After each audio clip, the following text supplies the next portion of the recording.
नमस्कार दोस्तों। एक बार फिर से स्वागत है आपका हमारे हॉरर पॉडकास्ट शो में, जहां पर हम लोग सुनते हैं एक से बढ़कर एक बेहतरीन कहानियां। तो चलिए आज की कहानी को शुरुआत करते हैं और यह कहानी है अरुण की। तो देर ना करते हुए चलिए कहानी की शुरुआत करते हैं। अरुण गांव का एक साधारण और शांत स्वभाव का युवक था। पहली बार अपने घर से दूर शहर में नौकरी करने आया था। वह अपने परिवार का इकलौता बेटा था और उसकी माँ ने उसे बड़े जतन से पाला था। उसके पिता एक किसान थे जो गांव की सीमित आय से घर का गुजारा करते थे। अरुण पढ़ाई में हमेशा से होशियार था और उसकी मेहनत रंग लाई थी।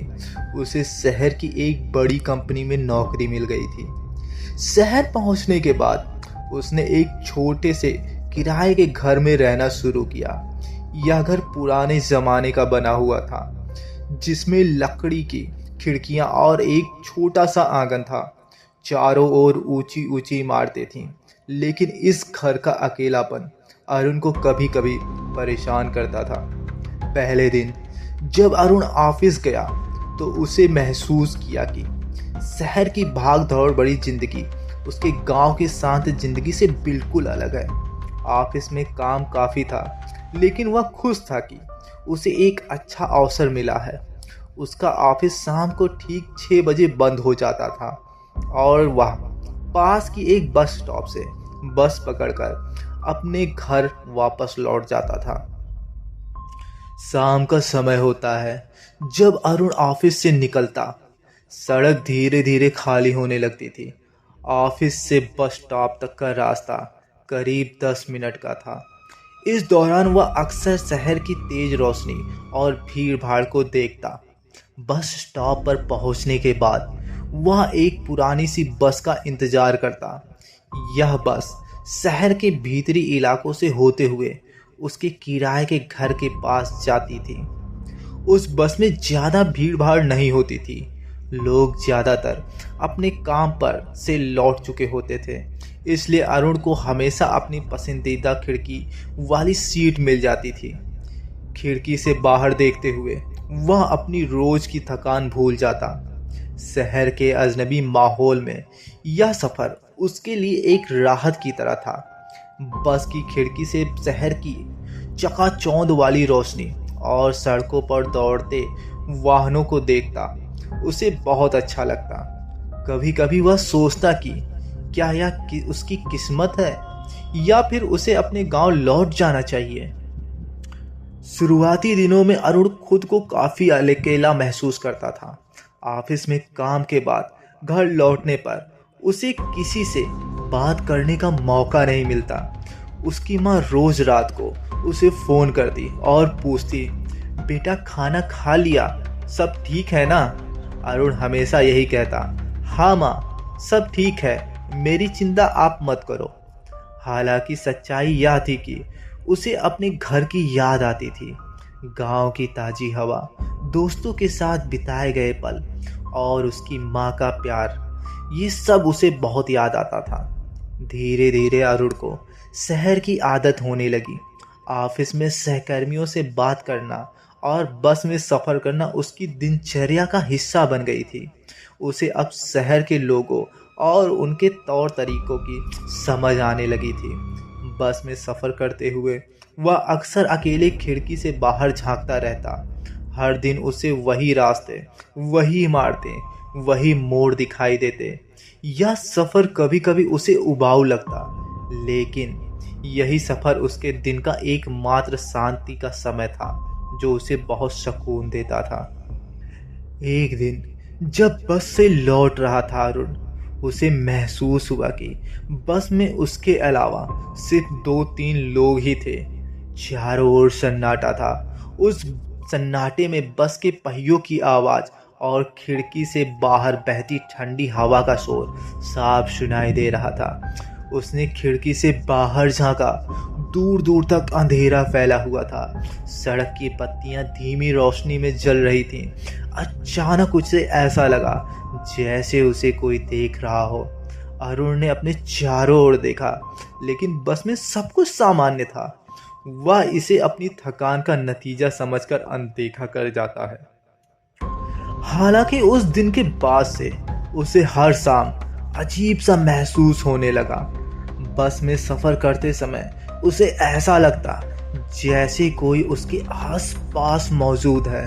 वह बार बार पीछे मुड़कर देखता, लेकिन हर बार बस की खाली सीटें ही नजर आती। अरुण ने सोचा, शायद यह मेरा वहम होगा, शहर में नया हूँ इसलिए ऐसा लग रहा होगा। लेकिन वह बात महसूस कर रहा था कि वह बहुत ही भयानक कुछ अजीब सा था। इधर अरुण की जिंदगी धीरे धीरे अपनी रफ्तार पकड़ रही थी। हर शाम ऑफिस खत्म होने के बाद बस स्टॉप पर इंतजार करना और फिर उस पुरानी बस से घर लौटकर अपनी दिनचर्या पूरी करना। लेकिन उस दिन शाम कुछ अलग ही होती है। बस के दरवाजे पर चढ़ते ही अरुण ने देखा कि पीछे की सीट पर एक लड़का पहले से ही बैठा हुआ है। वह लगभग अरुण की ही हम उम्र का लग रहा था, लेकिन उसके हाव भाव और पहनावे से अजीब सा रहस्य छिपा हुआ लग रहा था। वह साधारण कपड़ों में था, सफ़ेद शर्ट और काली पतलून, लेकिन उसके बाल बेतरतीब थे और उसकी आंखें बेहद गहरी और स्थिर थी, मानो किसी को ध्यान से परख रही हो। अरुण ने सोचा, इससे पहले तो कभी मैंने उसे नहीं देखा, शायद यह नया यात्री होगा। अरुण अपनी खिड़की वाली सीट पर जाकर बैठ गया। बस धीरे धीरे चलने लगी। खिड़की से बाहर झांकते हुए अरुण शहर की रोशनी और हलचल में खोया हुआ था। तभी पीछे से एक आवाज आई, तुम यहाँ नए हो, सही कहा ना? अरुण ने चौंक कर पीछे देखा। वही लड़का उसे देख रहा था। उसकी आवाज में एक अजीब सी शांति और आत्मविश्वास था।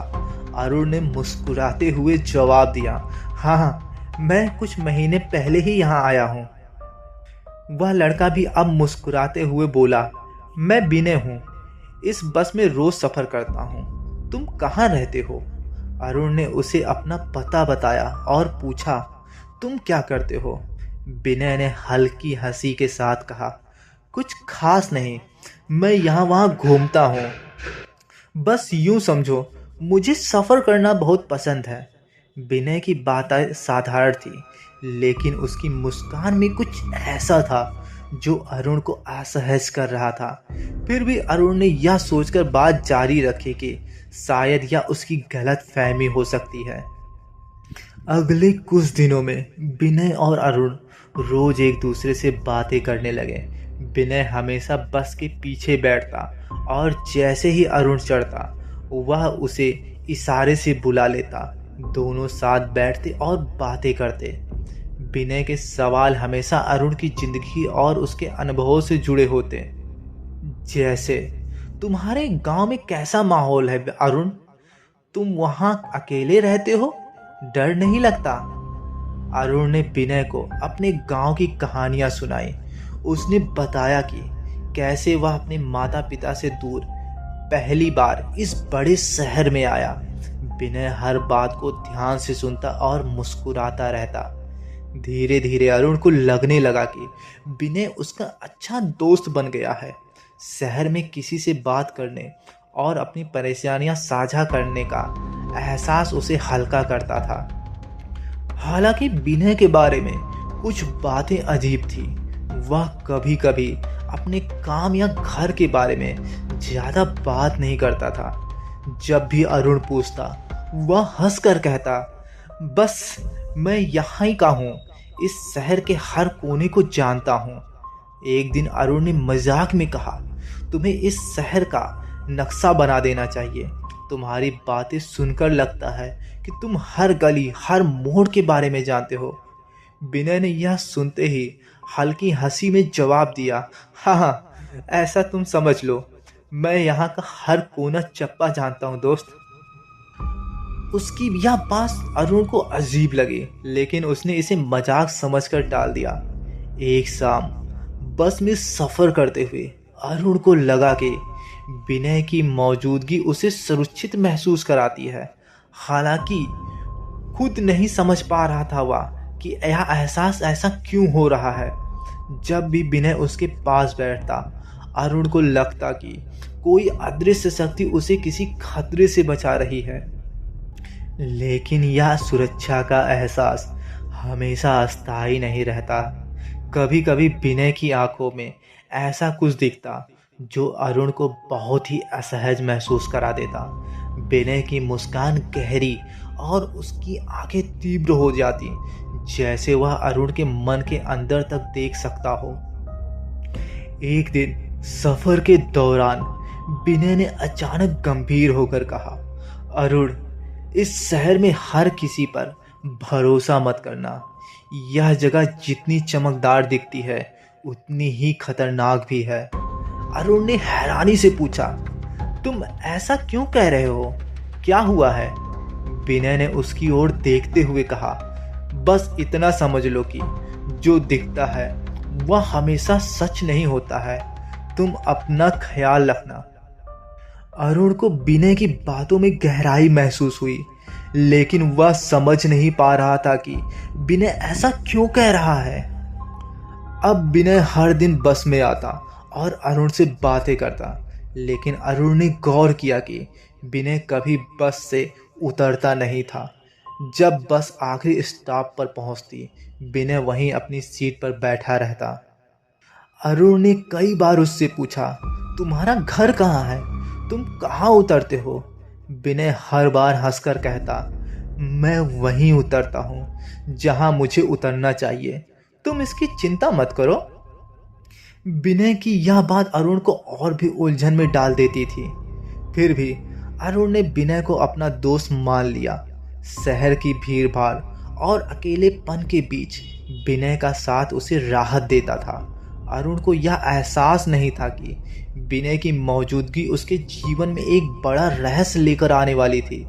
विनय का आना सिर्फ एक दोस्ती नहीं था, यह एक संकेत था, एक चेतावनी और एक रहस्यमय सफर की शुरुआत। अब इधर अरुण और विनय की दोस्ती गहरी होती जा रही थी। हर शाम दोनों बस में मिलते, बातें करते और ऐसा लगता जैसे दोनों एक दूसरे को सालों से जानते हों। विनय के अजीब स्वभाव और उसकी बातों में छुपे रहस्य के बावजूद अरुण को उसकी संगति में सुकून मिलता था। लेकिन एक शाम जब अरुण ऑफिस से निकलकर बस में चढ़ा तो उसे लगा जैसे उस दिन कुछ अलग होने वाला हो। बस के माहौल में एक अनजाना सा तनाव था। यह चीज को नजरअंदाज करते हुए अरुण अपनी सीट पर जाकर बैठ जाता है। बस कुछ ही देर और चली थी, तभी बस एक बार फिर रुक जाती है। बस का दरवाजा खुला और एक नई सवारी अंदर आई। वह एक लड़की थी जिसकी उपस्थिति ने जैसे बस के माहौल को ही बदल दिया। वह लंबी, पतली और बेहद आकर्षक थी। उसकी आंखों में गहराई थी और उसका चेहरा एक अजीब रहस्य को छिपाए हुए लग रहा था। लड़की ने इधर उधर देखा और फिर सीधे अरुण की ओर बढ़ी। वह अरुण के पास पहुंचकर उसने धीरे स्वर में पूछा, क्या मैं यहाँ बैठ सकती हूँ? अरुण थोड़ा सा चौंका, लेकिन मुस्कुराते हुए बोला, हाँ क्यों नहीं। लड़की ने उसके पास बैठते हुए कहा, मैं नैना हूँ, आज पहली बार इस रूट पर सफ़र कर रही हूँ। अरुण ने अपना परिचय दिया और पूछा, तो तुम कहाँ जा रही हो? नैना ने हल्की मुस्कान के साथ जवाब दिया, जहाँ यह बस मुझे ले जाएगी। मुझे सफ़र करना पसंद है। नैना की आवाज़ में एक अजीब सा आकर्षण था। अरुण को यह समझ नहीं आ रहा था कि वह उसकी बातों पर ध्यान दे रहा है या उसकी गहरी आंखों में खो गया है। कुछ देर बाद नैना ने अरुण से पूछा, तो तुम इस शहर में नए हो? अरुण ने जवाब दिया, हाँ, कुछ महीने पहले आया हूँ, नौकरी के सिलसिले में। नैना ने मुस्कुराते हुए कहा, अच्छा है, लेकिन शहर की ज़िंदगी आसान नहीं होती है। अरुण को लगा कि नैना की बातें साधारण थीं, लेकिन उसमें एक गहरा मतलब छुपा हुआ था। वहीं पीछे की सीट पर बैठा विनय इस नई सवारी को बहुत गौर से देख रहा था। उसकी आंखों में हल्की नाराजगी और चिंता का मिश्रण था। आमतौर पर वह अरुण के साथ बैठता और बातें करता था, लेकिन उस दिन उसने चुपचाप रहना ही बेहतर समझा। जब अरुण ने पीछे मुड़कर विनय को इशारा से बुलाने की कोशिश की, तो विनय ने सिर हिला दिया और वहीं बैठा रहा। वह अरुण को अजीब लगा, लेकिन उसने इसे नज़रअंदाज कर दिया। लेकिन जब से नैना बस में बैठी थी, अरुण को लग रहा था बस के माहौल में कुछ बदलाव आ गया है। बाहर की सड़कें पहले जैसी नहीं लग रही थी। खिड़की से झांकते हुए उसने देखा कि रोशनी कुछ धुंधली और ठंडी लग रही थी। नैना ने अचानक पूछा, तुम्हें डर लगता है? अरुण ने हैरानी से उसकी ओर देखा। डर? नहीं, क्यों? ऐसा क्यों पूछ रही हो? नैना ने उसकी ओर देखते हुए कहा, बस यूं ही। कभी कभी डर हमारे आसपास होता है और हमें पता ही नहीं चलता है। उसकी बातों ने अरुण को असहज कर दिया। उसे समझ नहीं आ रहा था कि वह मजाक कर या किसी गहरे सच की ओर इशारा कर रही है। अगले दिन सुबह जब अरुण बस पे चढ़ा, तो उसने देखा कि विनय का चेहरा गंभीर था और उसने अरुण से बिना किसी भूमिका के कहा, तुझे उस लड़की से दूर रहना चाहिए। अरुण ने हैरानी से पूछा, कौन लड़की? नैना? हाँ, अरुण ने ऐसा कहा। फिर विनय ने कहा, मैं नहीं जानता कि वह कौन है, लेकिन उसके आसपास कुछ ठीक नहीं है। तुमने महसूस किया होगा, उसके आते ही सब कुछ बदल गया है। बस का माहौल, तुम्हारा मन और सब कुछ। अरुण ने विनय की बातों को हंसी में टाल दिया। तुम ज्यादा सोच रहे हो, वह सिर्फ एक साधारण लड़की है। विनय ने गहरी सांसें लेते हुए कहा, अरुण, इस शहर में सब कुछ साधारण नहीं होता। जो दिखता है वह हमेशा सच नहीं होता। इधर नैना अब हर शाम बस में चढ़ने लगी। उसकी उपस्थिति ने अरुण को उसके प्रति आकर्षित कर दिया था, लेकिन उसके साथ समय बिताने के बाद अरुण को महसूस होने लगा था कि नैना के व्यवहार में कुछ अजीब है। वह बातें करते करते अचानक चुप हो जाती और खिड़की के बाहर देखती रहती। कभी कभी वह ऐसी बातें करती जो अरुण की समझ से परे थी। नैना ने एक दिन कहा, तुम्हें पता है, यह दुनिया सिर्फ वैसी नहीं है जैसी हम देखते हैं। अरुण ने पूछा, क्या मतलब है इसका? फिर नैना ने जवाब दिया, मतलब कुछ चीजें इंसान की समझ से बाहर होती हैं। कभी कभी जो हमारे आसपास होता है वह असल में वैसा नहीं होता है जैसा लगता है। अरुण को उसकी बातें सुनकर हल्का सा डर लगने लगा। उसने हंसते हुए माहौल को हल्का करने की कोशिश की, लेकिन नैना की आंखों में वह गहराई बरकरार रही। एक रात जब अपने आखिरी स्टॉप की ओर बढ़ रही थी, अरुण और नैना ने अकेले उसमें थे। विनय उस दिन बस में नहीं आया था। नैना ने अचानक अरुण की ओर झुकते हुए कहा, तुम मुझसे दूर नहीं जा सकते। अरुण चौंक गया और बोला, क्या मतलब है इसका? नैना की आंखें बदल गईं। उसमें एक अजीब सी चमक थी। उसकी आवाज़ गहरी और डरावनी हो गई और उसने कहा, तुम मेरे हो चुके हो अरुण। या बस या शहर, अब तुम्हें कोई नहीं बचा सकता मुझसे। अरुण का दिल तेजी तेजी से इस बात को सुन के धड़कने लगता है। उसने घबराकर खिड़की से बाहर देखा, लेकिन बाहर एकदम घना अंधेरा था। बस का ड्राइवर भी अब वहाँ पे नहीं दिख रहा था। बस अपने आप ही चले जा रही थी। अचानक विनय बस के पिछले हिस्से में प्रकट हुआ। उसका चेहरा कठोर था और आंखों में अजीब सी चमक और गुस्सा भरा हुआ था। उसने कड़क आवाज में कहा, नैना, तुम इसे नुकसान नहीं पहुंचा सकती। यह सुनते ही नैना ने गुस्से से उसकी ओर देखा और बोला, तुझे क्या लगता है तू इसे बचा पाएगा? अरुण ने देखा कि विनय और नैना के बीच एक अजीब सा टकराव हो रहा था। दोनों के बीच का यह टकराव सामान्य नहीं था। बस का माहौल और भी डरावना हो गया था। बस में उस रात का माहौल पूरी तरह से बदल चुका था। अरुण डर और उलझन में फंसा हुआ था। एक तरफ विनय, जिसका चेहरा पहले से कहीं ज्यादा गंभीर और रहस्यमयी लग रहा था, और दूसरी तरफ नैना, जिसकी आंखें किसी भूखी शिकारी की तरह चमक रही थी। अरुण को समझ नहीं आ रहा था कि वह कहाँ फंस गया है। नैना की बातों से उसका मन घबरा रहा था, और विनय की मौजूदगी में उसे कुछ अजीब सा सुकून भी महसूस हो रहा था। लेकिन अब सब कुछ साफ दिख रहा था।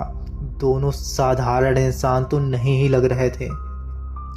तभी नैना ने गहरी हंसी के साथ विनय की ओर देखा। उसकी आवाज अब पहले जैसी मीठी नहीं थी, वह गहरी और डरावनी हो चुकी थी।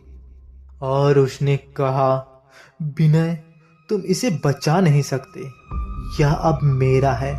इसकी आत्मा मेरी है और हमेशा के लिए मेरी ही रहेगी। अरुण हक्का बक्का रह गया यह सुनकर, और उसने कहा, आत्मा? यह सब क्या हो रहा है? नैना ने उसकी ओर देखते हुए कहा, अरुण, तुमने कभी सोचा है कि मैं इस बस में हर दिन तुम्हारे पास ही क्यों बैठती हूँ?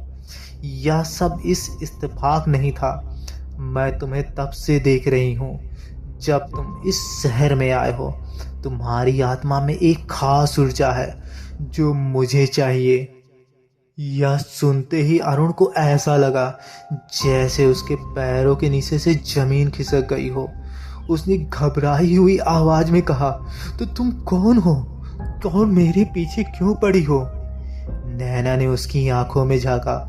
उसकी आंखों में एक भयानक सी चमक थी, और उसने एक भयानक आवाज में फिर से कहा, मैं वह हूं जिसे तुम इंसान नहीं कह सकते। मैं एक शिकारी हूँ, और मेरा शिकार अब तुम हो। इधर अरुण नैना की बातों से उबर ही नहीं पाया था कि विनय ने कदम आगे बढ़ाया और बोला उसने, नैना, तुमने इसे छूने की कोशिश की तो मैं तुम्हें खत्म कर दूंगा। उसकी बात सुनकर नैना हंसी। तुम मुझे रोक नहीं सकते विनय। तुम बस एक हमजाद हो। तुम्हारा काम इसे चेतावनी देना था, लेकिन तुमने इसे दोस्ती समझ लिया। यह अब तुम्हारे पास नहीं रह सकता। अब यह मेरा शिकार है। यह सुनते ही अरुण चौंक कर विनय की ओर देखा, और एक रहस्यमयी आवाज में कहता है, हमजाद? इसका क्या मतलब है विनय? विनय ने अरुण की ओर देखा। उसके चेहरे पर एक गहरी गंभीरता थी, और उसने बोला, अरुण, मैं तुम्हारा हमजाद हूँ। हर इंसान के अंदर एक दूसरी परछाई होती है जो उसे सही और गलत का एहसास दिलाती है। मैं तुम्हारे जीवन का वह हिस्सा हूँ जो हमेशा तुम्हें खतरों से बचाने की कोशिश करता है।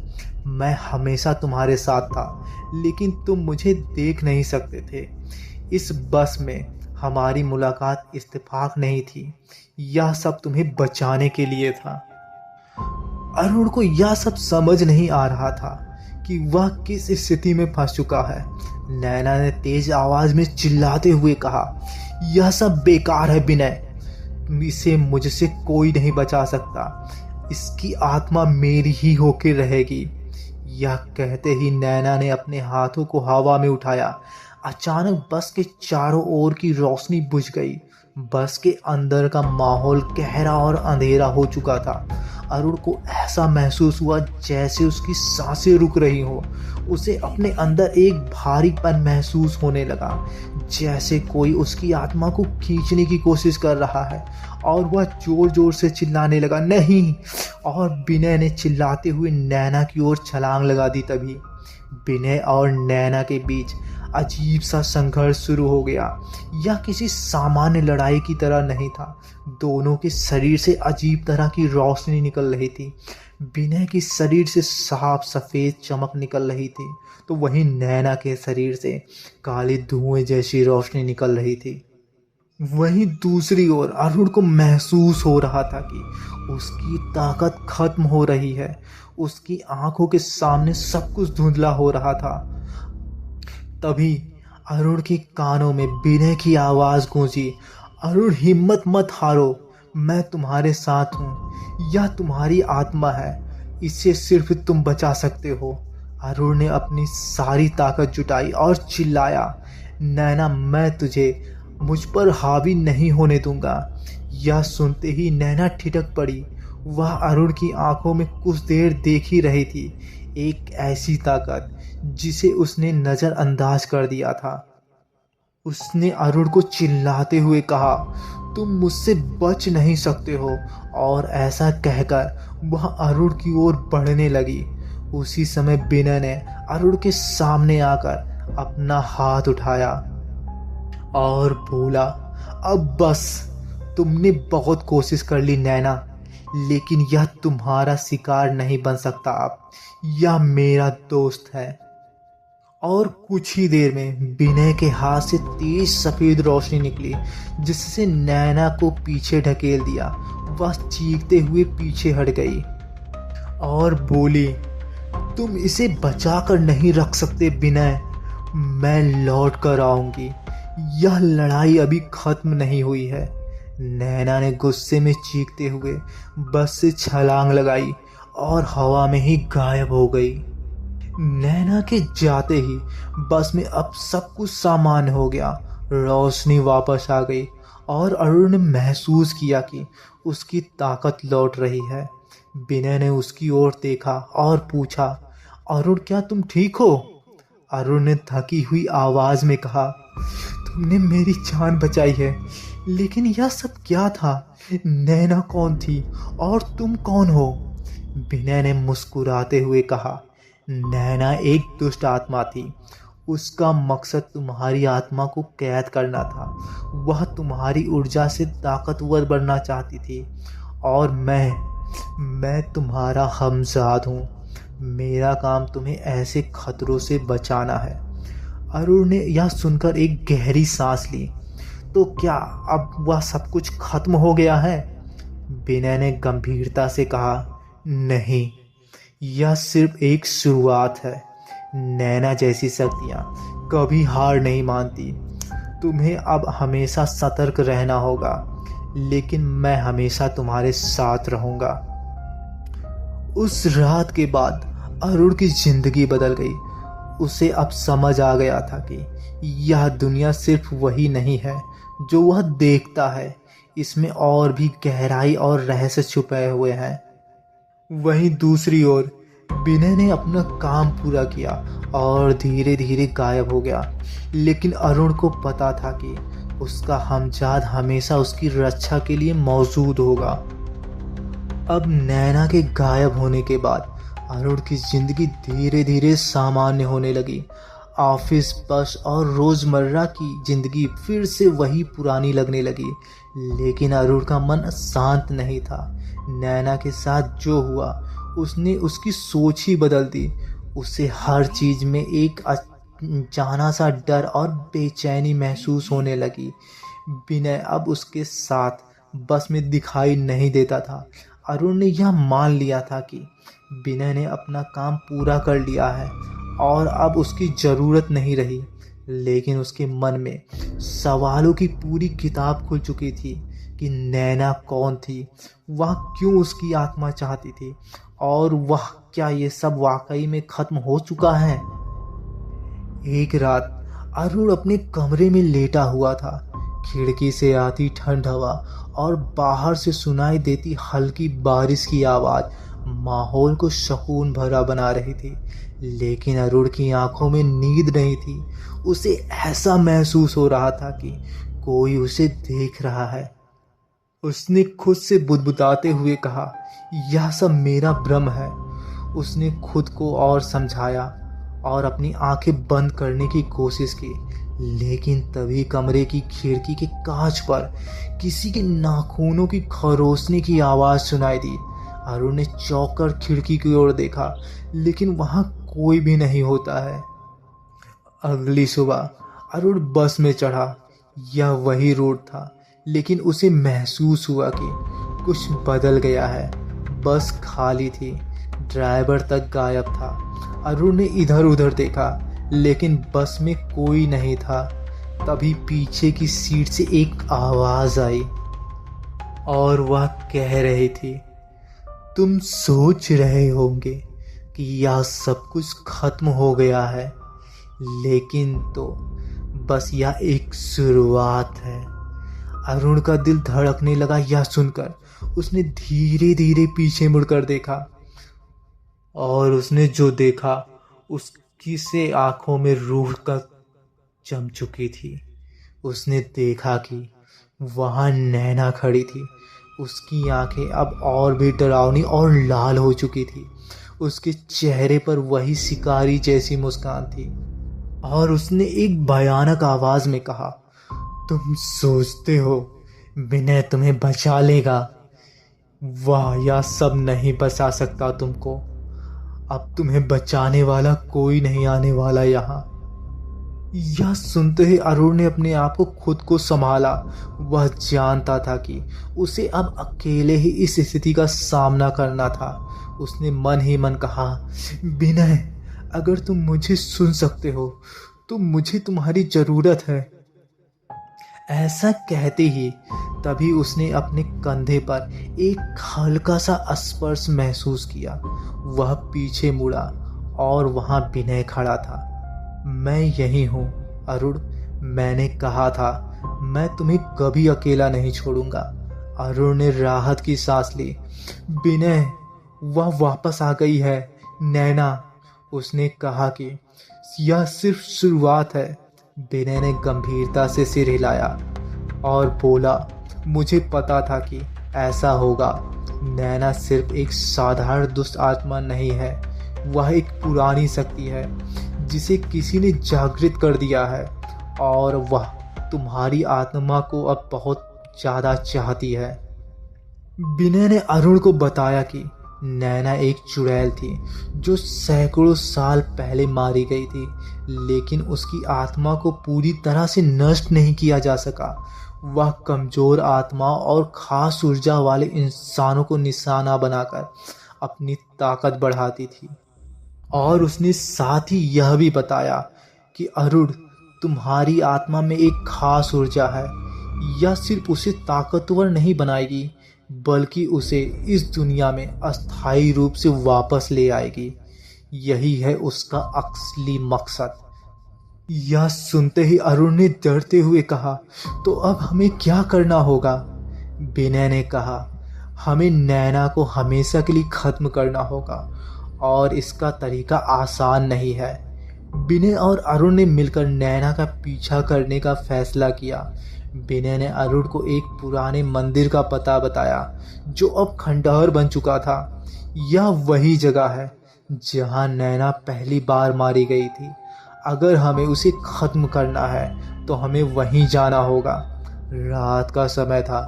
दोनों उस मंदिर के खंडहर में पहुंचे। चारों ओर सन्नाटा था। हल्की हवा के साथ वहां एक अजीब सी दुर्गंध फैली रही थी। विनय ने कहा, यह जगह मुझे पसंद नहीं आ रही है। अरुण ने ऐसा कहा, यह डरने के लिए कोई बात नहीं है। नैना नहीं चाहती कि हम अंदर जाएं। लेकिन विनय ने अरुण को समझाया, हमें अंदर जाना ही होगा। जैसे ही दोनों अंदर पहुंचे, उन्हें महसूस हुआ कि हवा और ठंडी हो गई है। मंदिर की दीवारों पर अजीब से निशान थे, जैसे किसी ने अपने नाखूनों से खरोंचे बनाई हो। अचानक एक जोर की हंसी गूंजी और उस हंसी ने कहा, तुम यहाँ तक आ गए, लेकिन आगे नहीं जा पाओगे। नैना अचानक उनके सामने प्रकट हुई। उसका शरीर अब पूरी तरह काले धुएं से घिरा हुआ था। उसकी आंखों से काले आंसू बह रहे थे। तुम दोनों मुझे रोकने आए हो? तुम्हें क्या लगता है तुम ऐसा कर सकते हो? विनय ने अरुण की ओर देखा और बोला, तैयार हो जाओ अरुण, यह सब आसान नहीं होगा। विनय और नैना के बीच भयंकर संघर्ष शुरू हो गया। विनय ने अपने हमजात की शक्तियों का इस्तेमाल करते हुए नैना पर हमला किया। लेकिन नैना की ताकत अब पहले से कहीं ज़्यादा थी। अरुण को समझ नहीं आ रहा था कि वह क्या करे। तभी विनय ने चिल्लाकर कहा, अरुण, वह तुम्हारी आत्मा चाहती है। अगर तुम अपनी आत्मा की शक्ति को पहचान सको तो तुम उसे हरा सकते हो। अरुण ने अपनी सारी हिम्मत जुटाई और नैना की ओर बढ़ा। उसने अपनी आंखें बंद की और अपने अंदर की छुपी हुई ताकत को महसूस करने की कोशिश की। और अरुण ने एक बार तेजी से बोला, नैना, मैं तुम्हें हरा सकता हूँ। तुम मेरी आत्मा को छू भी नहीं सकती हो। अरुण के शब्दों के साथ उसके शरीर से एक चमकदार रोशनी निकली जिसने नैना को पीछे ढकेल दिया। नैना चीखते हुए कहा, यह खत्म नहीं होगा, मैं दोबारा लौट कर आऊंगी। लेकिन अरुण की आत्मा की रोशनी ने उसे पूरी तरह से खत्म कर दिया। उसकी चीखों के साथ वह धुएं बादल में बदलकर गायब हो गई। मंदिर का माहौल पहले से अब सामान्य हो गया। विनय ने अरुण की ओर देखा और मुस्कुराया, तुमने खुद को बचा लिया। तुम्हारी आत्मा अब तुम्हारी ही रहेगी दोस्त।